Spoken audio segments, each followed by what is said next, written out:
બારડોલીમાં માર્ગ મકાન વિભાગના અધિકારીઓની બેદરકારીનો ભોગ બની રહ્યા છે સ્થાનિકો। મઢી નજીક ફાટક પર ઓવરબ્રિજ બની રહ્યો છે, જોકે ડિઝાઇન એવી ભૂલ ભરેલી છે કે બ્રિજ સીધો દિવાલ પાસે આવીને પૂરો થાય છે। આ સ્થિતિમાં આખા બ્રિજનું કામ અટવાઈ પડ્યું છે। બારડોલીના મઢી સુરાલી ગામે રેલવે ઓવરબ્રિજની અજીબોગરીબ બેદરકારી સામે આવી છે, જે સરકારી તંત્રની અણઆવડતનો નમૂનો છે। ભણેલા ગણેલા માર્ગ અને મકાન વિભાગના ઇજનેરોની ડિઝાઇને એવી કમાલનો બ્રિજ તૈયાર કર્યો, જેના કારણે ગામ લોકો માટે હાલાકી ભોગવવાનો વારો આવ્યો છે। આ બ્રિજ સીધો રેલવેની દિવાલમાં જઈને પૂરો થાય છે। આવી બેદરકારી જોઈને લાગે છે કે કરોડો રૂપિયાના ખર્ચે બ્રિજ બનતો હોય ત્યારે આવી ડિઝાઇન કોના લાભ માટે તૈયાર કરાઈ? કેમ આટલી ગંભીર બેદરકારીને અંજામ અપાયો?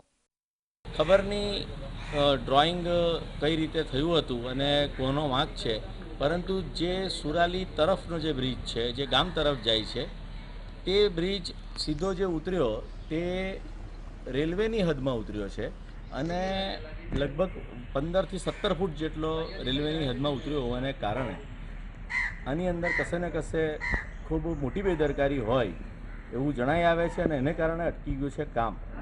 અને આ કામ અટકી જવાને કારણે હાલમાં કોઈ દિશા દેખાઈ નથી રહી।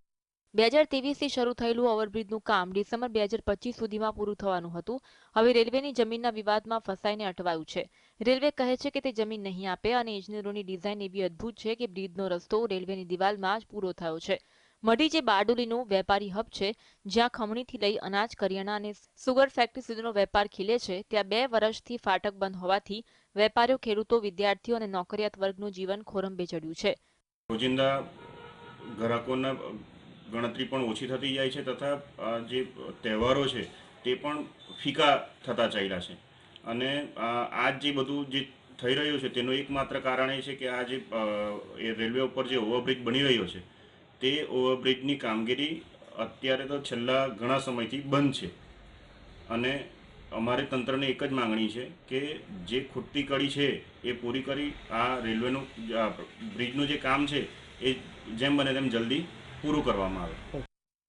ડાયવર્ઝનના નામે વાહન વ્યવહારની હેરાનગતિ અને વેપારને ફટકો એ હવે અહીં રોજની વાત બની ગઈ છે। આ બધું જોતા લાગે છે કે સરકારી તંત્રના નિષ્ણાંતોએ ડિઝાઇન બનાવતી વખતે શું નકશો જોવાને બદલે ચા નાસ્તાની ચર્ચા કરી હશે?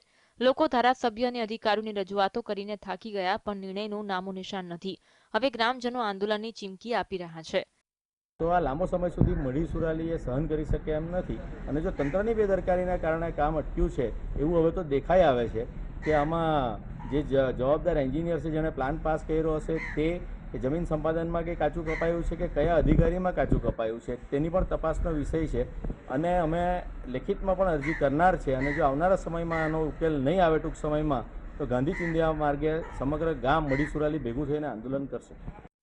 ખરેખર આવી નફટાઈ સામે બીજું શું કરી શકાય? આ ઘટના એક વાત તો સ્પષ્ટ કરે છે કે સરકારી તંત્રની અણઆવડત અને બેદરકારી જ્યાં સુધી નહીં સુધરે ત્યાં સુધી જનતાને આ જ પ્રકારે હાલાકી ભોગવવી પડશે। અમીશ ચાવડા, GSTV, બારડોલી।